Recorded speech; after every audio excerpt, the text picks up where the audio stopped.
Thank you so much for staying tuned. You've heard the first set of legal practitioners talked about the presence of federal character in our armed forces, in our military, in our navy. You just name it. With me here in the studio, I have another batch of legal practitioners. And of course, I have the vanguard for the independence of judiciary.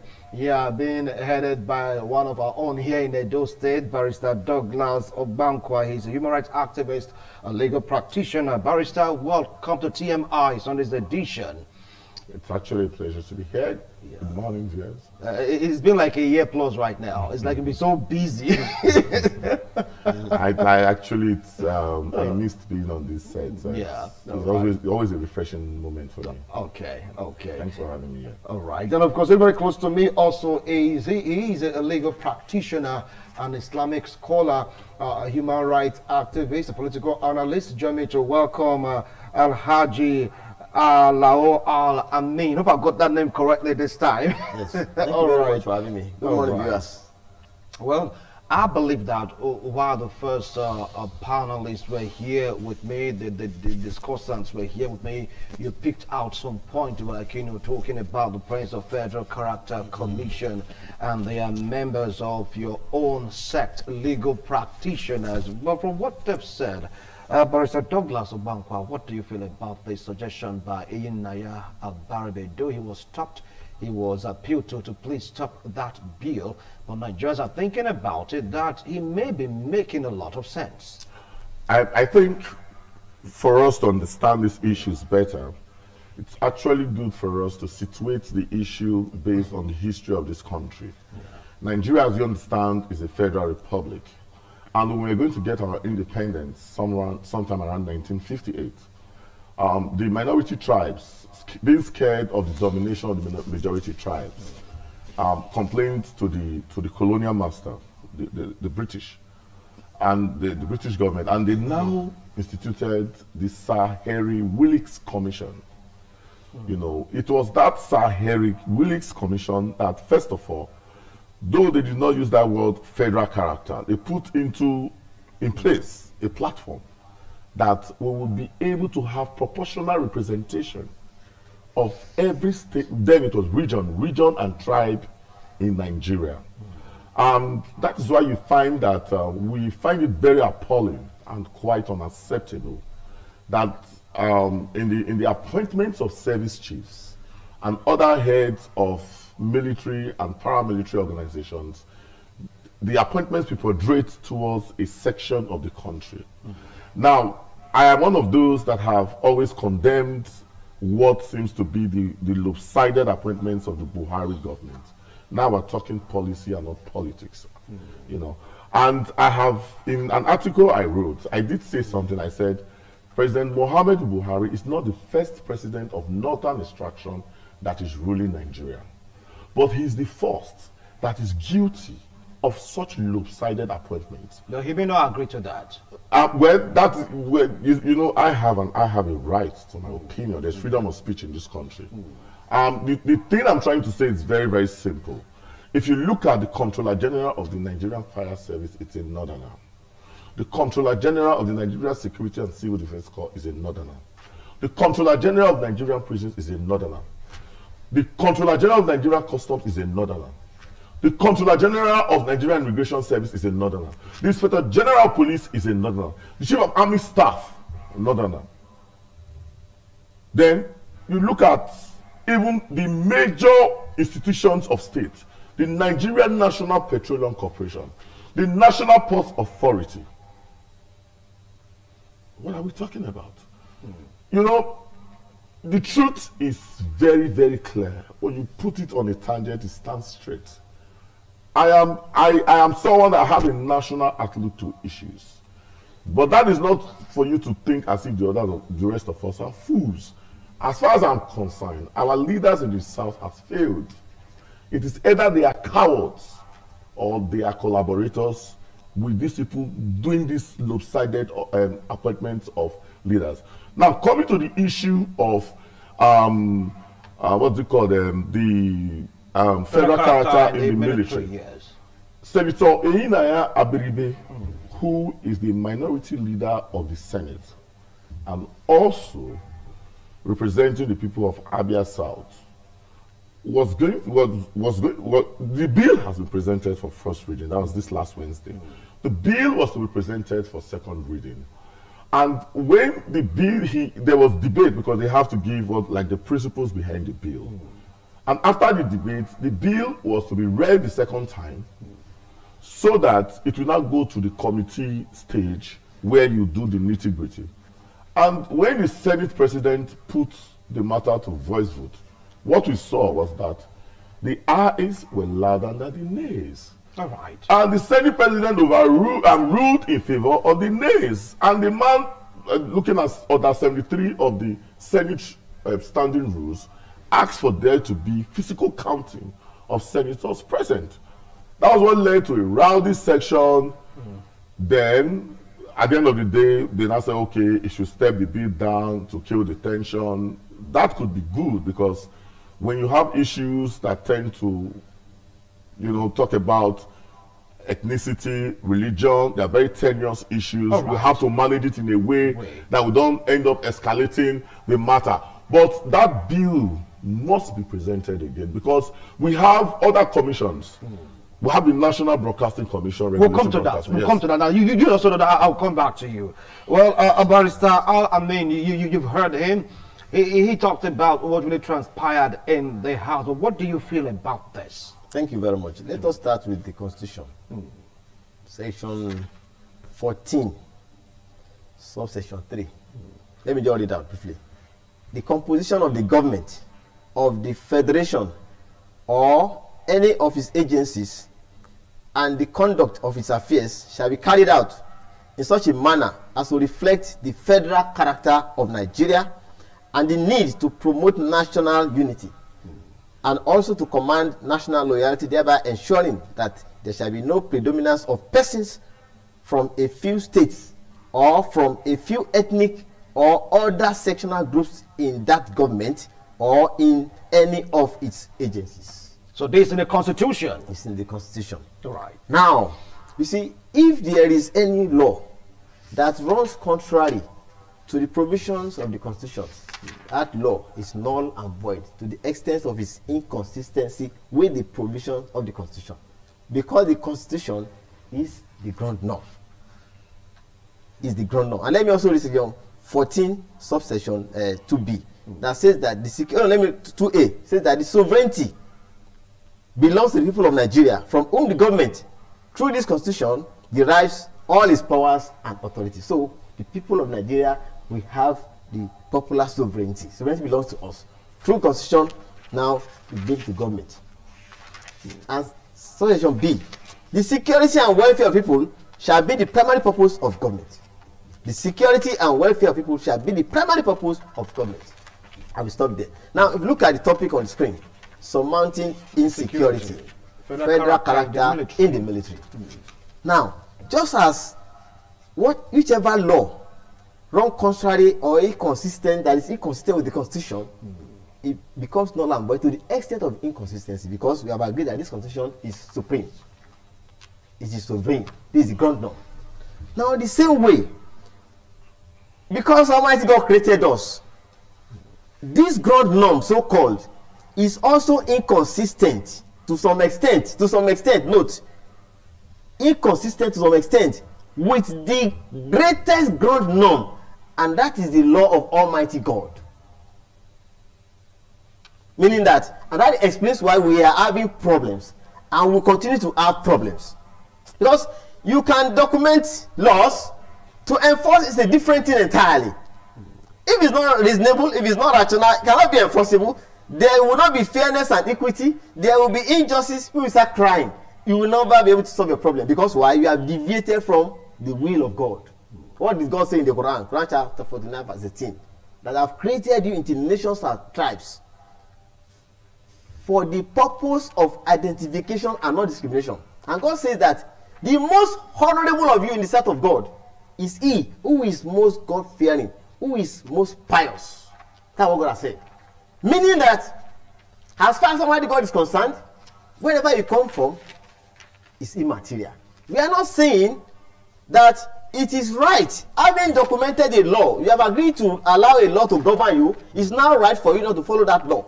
It's very, very wrong. But what we are saying is that that law, in its originality, talking about federal character, has created problem. Why? We are now faced with mediocrity versus merit. Mediocrity in the sense that it must come from this tribe. Merit, even though you are qualified, oh, sorry, you are very good, but you have already taken somebody from your tribe. You can't go again. And that's what now you want to travel abroad. You enter the aircraft. Let's bring in democracy. How many people are here? Oh, Yoruba Samo, Benin Samo. Who is the pilot? Hausa man, no, come down. No, Yoruba man. Whether you are able to fly or not, the plane will crash. It's not important. So you're saying it's not important? I'm coming. Now, when you look at the way God has designed the system of the universe, yeah, you see monarchy. Somebody is at the aims of affairs. You want to be there. Why must you be there? God has designed in such a way that when you are there, it shouldn't be for 4 years or for 8 years. You should be there for life. Okay. I'm coming. Let me make my point clear. Now, when you are there for a particular period, the tendency is always there for people to be corrupt. I will soon leave this office. Now let me accumulate. Let me gather. But if you know you are there for life, you will be responsible to your people. For example, now, we have a Benin monarch. He should be there for life. We have peace in Benin. Why not say, okay, no, we have to know, I'm interested in life. Even if you are a Benin person, you are not from the traditional home. You can never be a king. Even if you are not the first son, you can never be a king. Are we not having peace? Is there no progress? So when we now start saying, put aside issue of qualification and merit, let me tell you, those who have been appointed now that came from different parts of the country, why they were primarily appointed is not because they came from that particular part of the country, but because they are qualified. So you're saying federal character has nothing to do with it? The federal character is creating problems. Okay, I'll come back to you, Alhaji. I'll come back to you. Barrister Douglas, you heard him. I disagree with him completely. In now, what you terms? see, it is actually because of what he's saying now. Because there are qualified people from every part of the country. There is no part of this country that does not have a major general, or an air commodore, or a navy captain, as the case may be, or an air marshal, or an admiral. You know, so it's when you start talking about, first of all, he has said that it is in the Constitution.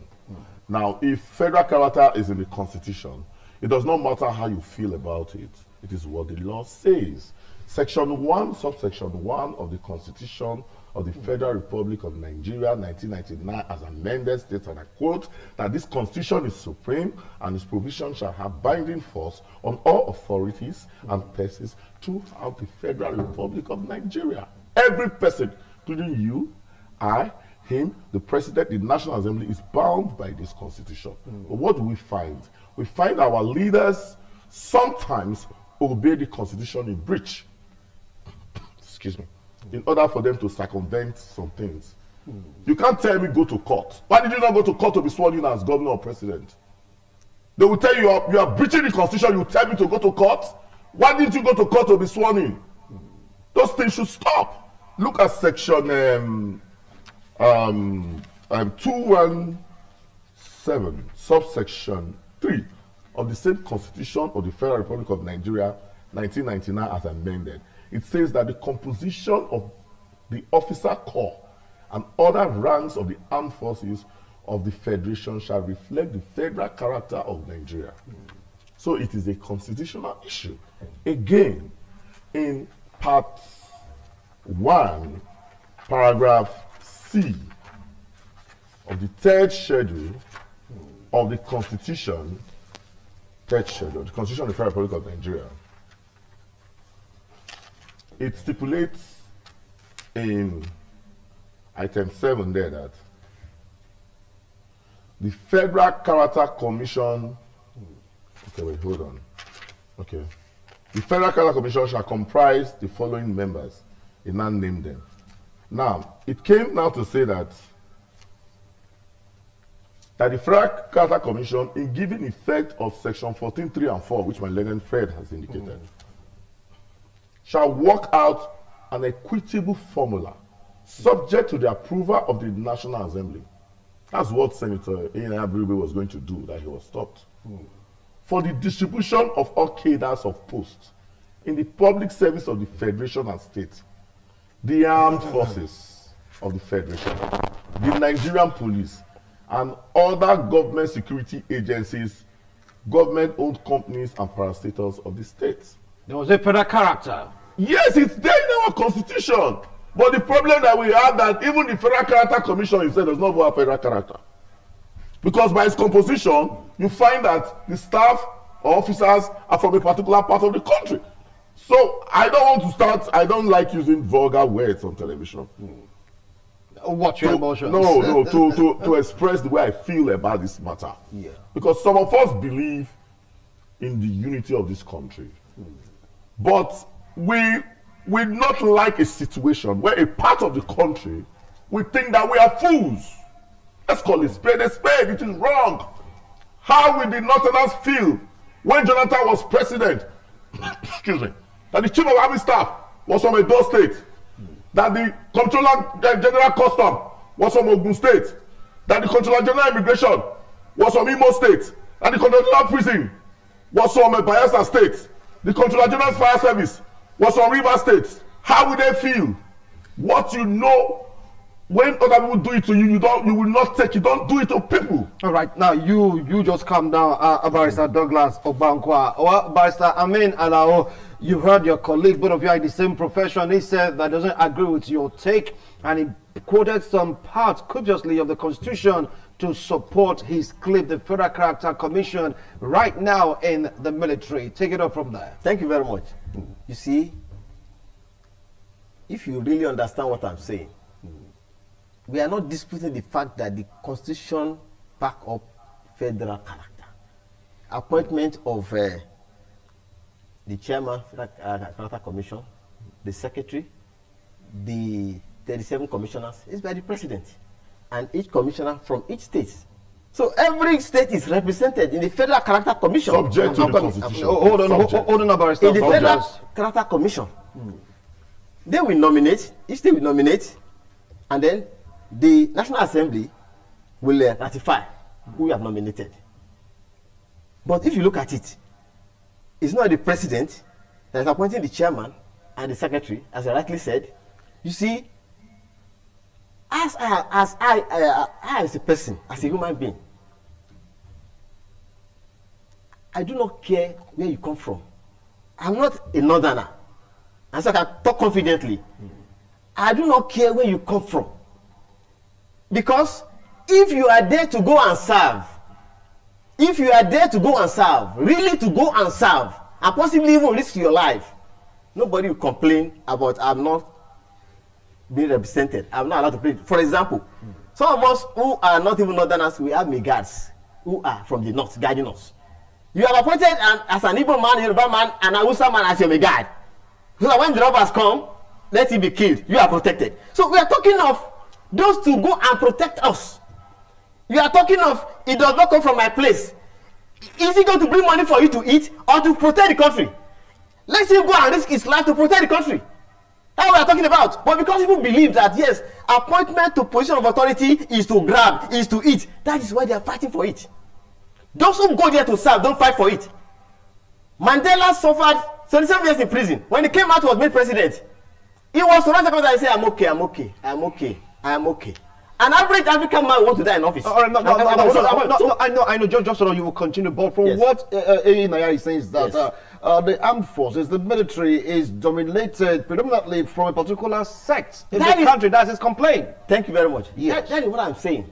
I'm saying that, you see, even if we now say, okay, let all of them be from Edo State or from Lagos, we are trying to solve security problem.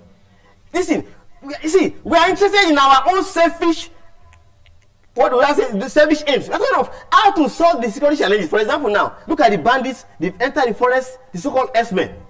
If you ask my opinion, I will say if we can get sincere and God-fearing S-men, let us equip them, they will know how to trace the roots of these bad S-men and get them down. Because you say business, there's a parable that it is the thief that knows how to track the footstep of a thief. Yes, sir. But by the time we bring in, okay, it must be from those states, it must be from so states, it must be from. We are not interested in that. We continue to divide the country. We are talking of unity.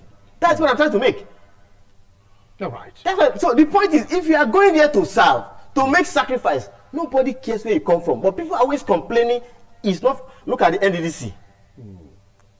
Even when it's not okay, it is now a particular region. There is fight, there is crisis, because we are never sincere to serve. If you are to serve, and you're not content of serving, you will not fight to be appointed to any public office. Okay, thank you, Barrister. I mean, allow. Well, Barrister Douglas, you heard him. He said, once you are called to serve, it has nothing to do with where you hailed from.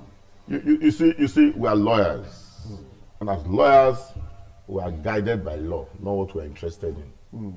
The law is very clear and unambiguous. It's as crystal clear as a crystal. The law is that, strike law, that when a law provides for a thing, it's not, sentiments and law do not go together. Morality and law, they are divorced from each other in a way. So you would have been pontificating if you were talking about your family or your village meeting, but you are talking about the Federal Republic of Nigeria, and this is our constitution. The American Constitution is now up to 15 or 14 pages. Nigerian Constitution is perhaps the biggest in the world, but we're still having problems. The people who wrote these things down, they knew what they were doing, because they know some people want to circumvent the whole process. That's why they wrote everything down. So, if you say you want the most qualified, the question you ask is, excuse me, those that are even there, how are they faring? Let's even assume that they're like you have pontificated that they are qualified. How is the Nigeria? I've not said so. That is the import of what you're Don't saying. put words in my mouth. All right, gentlemen, calm down. Don't okay. Let's assume that the perception of some persons, which includes you, of course, is that those people that are there are qualified. How have they fared? How have they fared? You see, in Nigeria, we build strong people. We do not build strong institutions. That is why this country is the way it is. Anywhere in the world, once you get to a particular retirement age, the thing, like the issue of the Inspector General of Police is my friend, but I will say the truth the way it is. His records is in the police records department. How can the president say that he is looking for a successor when you knew that he will retire on the 1st of February? Those things don't make sense. Let's call it spade a spade. The records are there. So how are you going to, now by the Police Act 2020, for example, you should have at least 5 years in your service for you to be appointed Inspector General of Police. We are aware of some promotions that were made some few months ago to now make some persons qualified, because for you to be IGP, you have to be from a commissioner of police upwards. So in order to make some persons qualified to contest that position with the only person from Bayelsa State who is qualified, then have to be some some appointments to the Police Service Commission. There have to be some horse trading, of course. The man, Bisilui Smith, was not ready to do it, but they had to go there and they did some horse trading. They appointed those people.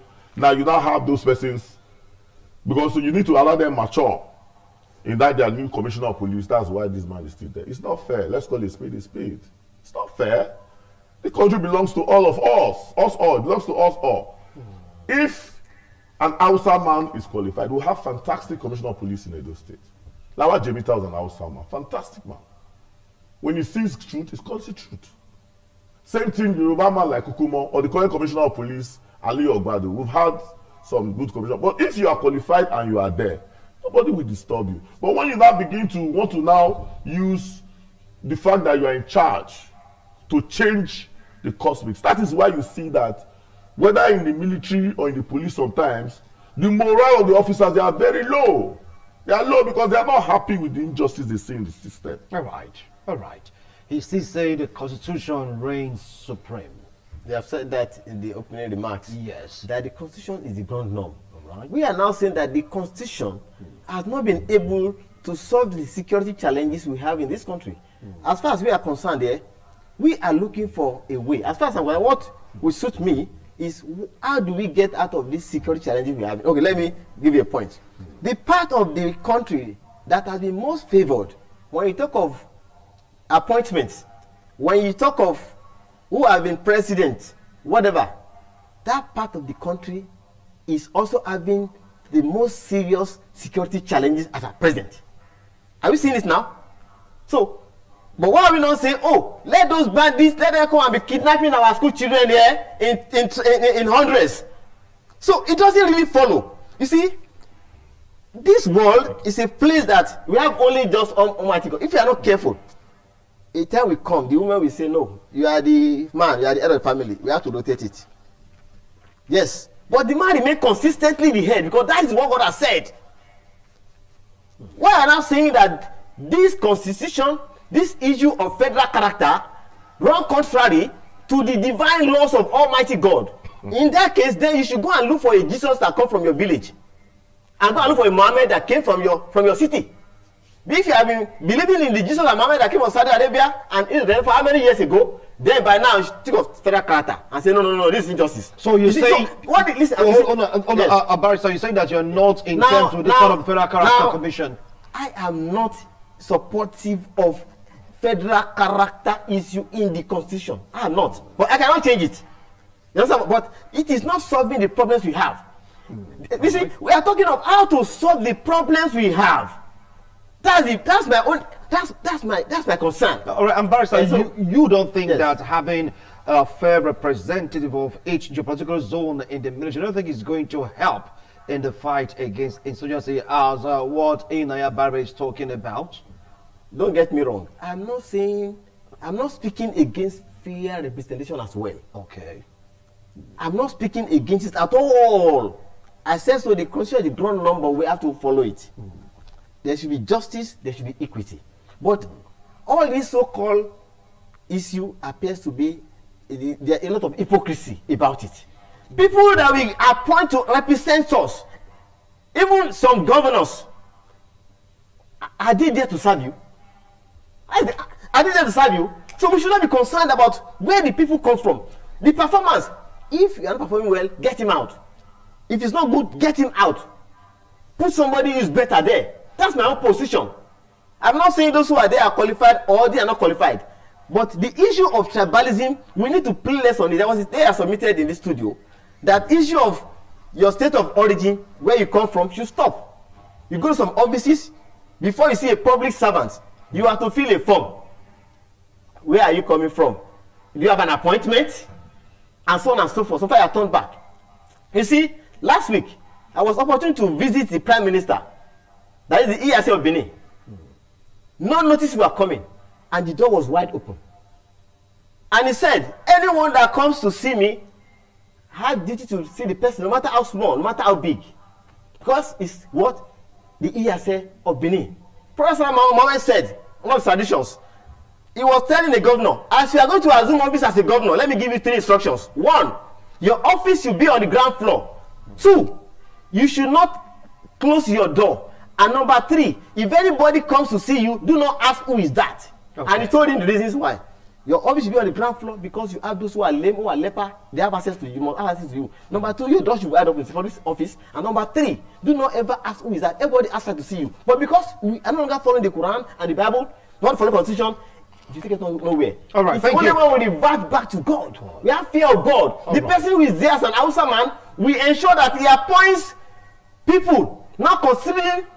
You abandon nepotism if you have fear of God. Thank you so much, Alhaji Alao. I mean, well, while I was introducing him, he is also an Islamic scholar and he's a legal practitioner. I will come back to this discussion after going on this break because some of the opinion that is like the shadow of the long-fought Nigerian Civil War that happened way back is what we are seeing right now manifesting. How true is that? We'll be right back after this break.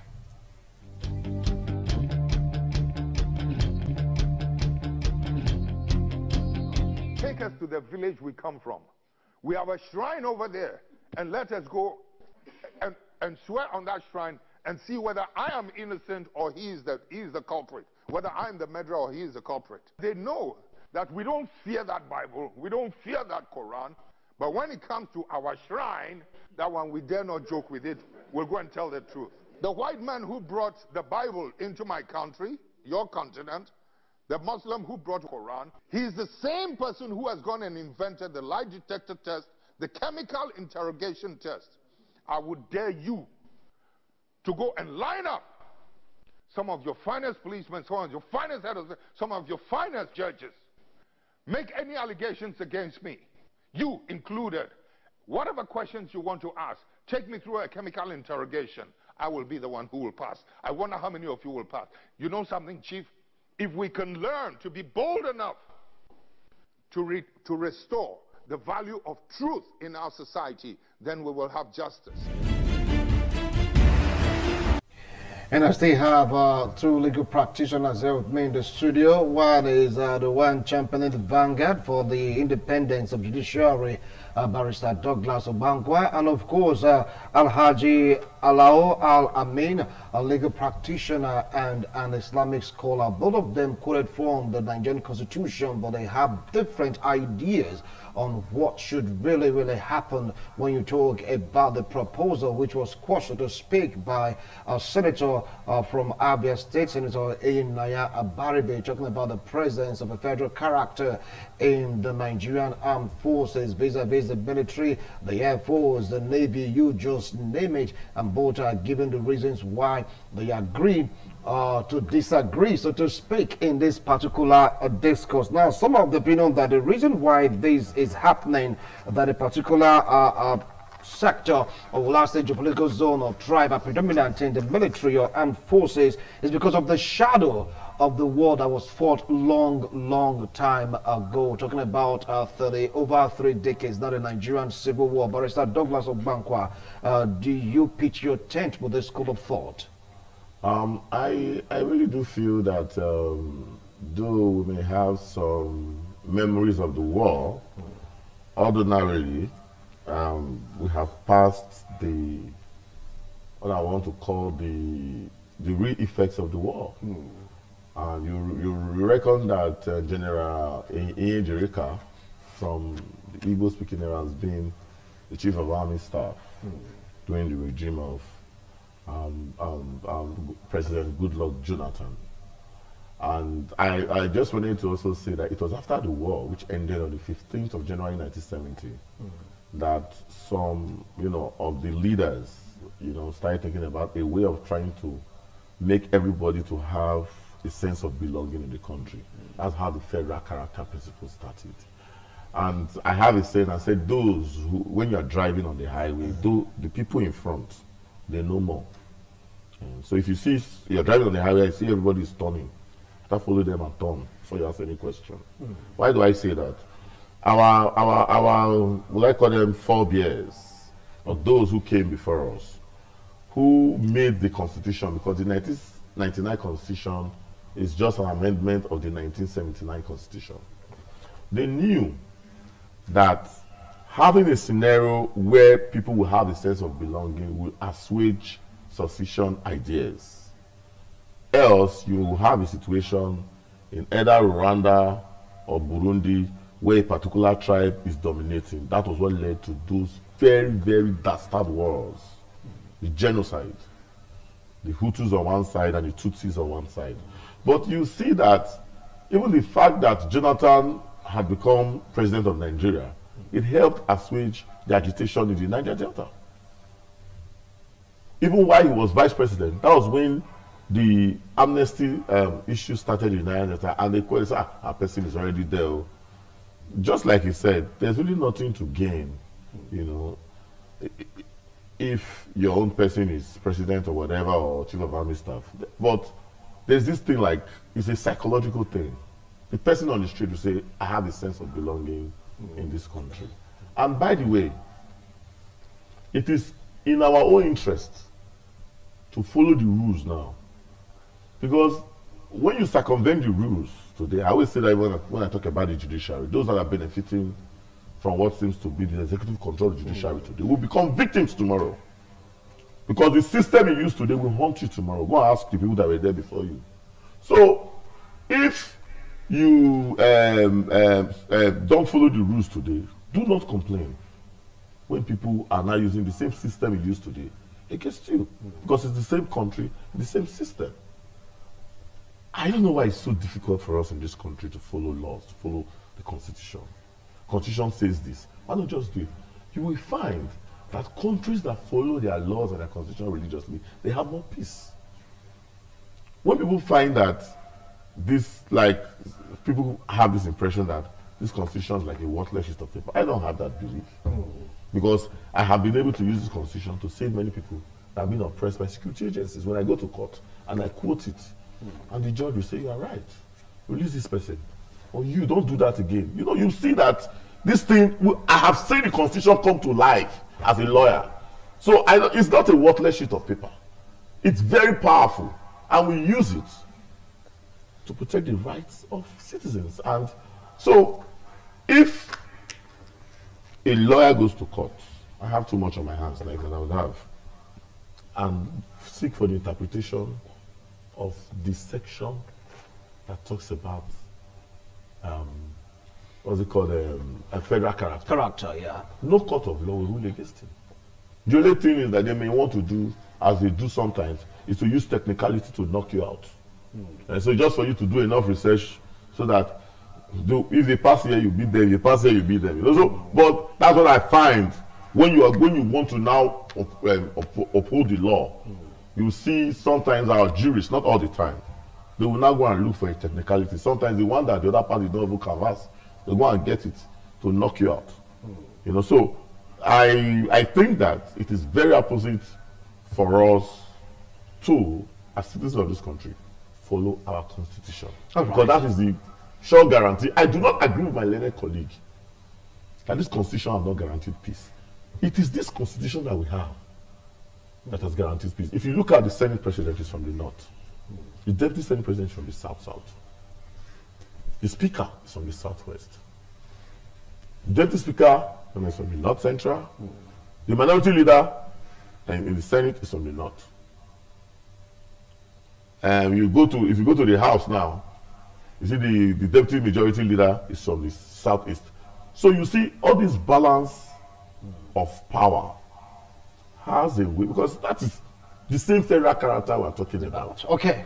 All right, Alaji, I mean, Alao, you heard him. He said the Constitution is not a worthless sheet of paper. It works because it comes to life when you have issues, contending issues. Then if that is the case, you're saying that this part doesn't really help us as a country. How come there's this clamor that there's no equal representation in our armed forces? Hence, the clamor by the Senator Naya Baribe for them to have a presence of federal character. Thank you very much. The Constitution, nobody has described it as a worthless document. But we shouldn't forget that it's more or less an imported document where Africans and the colonial masters, they are foreigners, and they came to impose on us their culture. And of course, an average African man, that explains why you see the average African man wants to die in office. Because by our nature, we like monarchy. We want to remain in office until we die. But the Constitution does not say so. And that explains why even the so-called democracy is a game of numbers, a game of rigging. We all know what happens. Even if all over the world they come and say the election was free and fair and credible, we knew that it was not free and fair and credible. I can only say comparatively, this election was better than the others. You see, we should start talking sincerely. We have been living a system and things are getting worse. Then this said that necessity is the mother of invention. Who's the father? Necessity is the mother of invention. Sit back. Now we have the monarchs, we have the kings, the obas, the obis, the emirs, all over the country. They have been subjected to the background. Democracy has put them somewhere else. Now, and now we are now having all these problems. Is it not time now we start thinking of how do we get out of all this problem? My own concern is how do we get out of the problem we are in now, and not wherever you come from. We are not saying the constitution is a worthless paper. It is not worthless. For example, you have the case. You have the offense of bigamy. If a man, if you cannot marry under the act and you marry another woman, while the marriage is subsisting, they are guilty of bigamy. 14 years imprisonment. But what happened? Only one reported case, Adam Princeway, and the judge reluctantly sentenced the man for 2 weeks. It was reported, it was said that if we are to enforce the law on bigamy, some judges will be behind bars. Because it's not our culture. So we should leave this hypocrisy. And that explains why today you have many men, they cling to one wife and they have girlfriends here and there. They are committing adultery and they will go to hellfire. And Islam says no. Don't deceive yourself. You are allowed to marry 1, 2, or 3, or 4. And if you marry 4, you commit adultery, you also go to hellfire. So this issue of deceit is in our system. Yes, I'm married to only one wife, but you have chains of difference. You see, if you must really do the right thing on earth and enter paradise, you need to be sincere with yourself. Right. So all this hypocrisy, all this deceit should stop. Now, Nigeria as a nation, the issue of the civil war, we experienced the civil war. What led to it too was this issue of tribalism. I agree, Rossi. There was a coup, and then it was felt that a particular tribe did not participate very well, and how come you are now the one bringing the president? I agree, this must also go. So there was a counter coup in which that particular tribe was not involved. And then it went on and on. So one tribe is always suspecting the other. We don't trust them. If you allow them to handle power, they will divide this country. They are shouting Biafra. So we never trusted ourselves. You see, we need to really have the fear of God. Those of us who claim to be Muslims, claim to be Christians, let us walk in line with the Quran and the Bible. Jesus is talking about the 2 greatest commandments. Mark 28. What did he say? The greatest commandment is, "Hear, O Israel, our Lord our God is one God." And he said, the second is, "Love thy neighbor as thyself." But today, fake love. If there's an accident, 100 people in the vehicle, 99 died, and your man survived. You say, "Hey, thank God, hallelujah. Allahu Akbar." Why? Oh, the accident that happened, 99 died, my person survived. Fake love. The 99 that perished for a cup of tea, because your person survived. And contrarily, if out of the 100, 99 survived, and your man died, you are lamenting. Why are you crying now? Well, we are told that 99 survived in that accident. The person that dies is my person. You can. So that is the fake love. But we are expected to love every human being equally. And in that love equally, you will discover that there will be nothing like tribalism again. You see, I was saying to say that if you want to really talk about tribalism and differences and ethnicism, let it not stop there. Let it go to your genotype, your blood group, your complexion, then your size of shoe, and you discover that you cannot even be with your wife, your height. So we should stop this discrimination. And that's why God has warned us that I've created you into nations and tribes, not for the purpose of discrimination, but for the purpose of identification. This is Wilson. This is Douglas. That is all. Thank you. That is all. So we should, you see, it's time for us to see ourselves as one Nigeria, and that is all. All right. Thank you so much, gentlemen. We're about to climax our descent on commence our descent on this discussion. Now you're going to use 1 minute each to summarize your point, because our time is up. Naya is there in the cooler right now. Nobody knows if it's going to come up again. So 1 minute each to summarize. I just want to say something. My learned friend is talking about the white man coming to impose constitution on us, and that we should have gone back to the ways we were. Why are we wearing clothes? Why are we using phones? Like this telepathy Douglas, to your brother in America and say, just use your mind and talk to him. So the discussion is neither here nor there. Then I just want to quickly say something. Yes. Beyond all the politics of who is appointed, I think the Nigerian government should look in strengthening our security architecture. Yes. As I just said, there is no drone. As I speak, no drone. A drone is not more than 1 million, 1.5 million naira. With these kidnappers, they are in the world. We saw a video go viral how a citizen used drone to track someone that took his laptop, and he got him. So what are we talking about? Where are the security votes? Let's call a spade a spade. How many armored personnel carriers do we have? How many divisions of the Nigerian police have Hilux vehicles? How are we able to use CCTV cameras in our communities? Do we have local intelligence? Can't we, those youth leaders, can't we be paying them small money here and there to give us information on who lives at night, comes at? So we should reorganize our security architecture. And the best thing is state police. Or somebody staying in Abuja and determining what happens in Upper September, it does not work. Right. We should go. Nigeria is a federal system of government, and a federal system of government is defined as power being constitutionally shared between a central government and its competent units. Thank you. Thank you. Thank you so much, Barrister Douglas Obankwa, for your submission. Thank you very much. Barrister Amin, 1 minute. I think I aligned myself with his last submission, with the exception of his preamble. Yeah, you see Nigerians going abroad for the so-called greener pastures. Yeah. Why do you leave the shores of the country and fly abroad?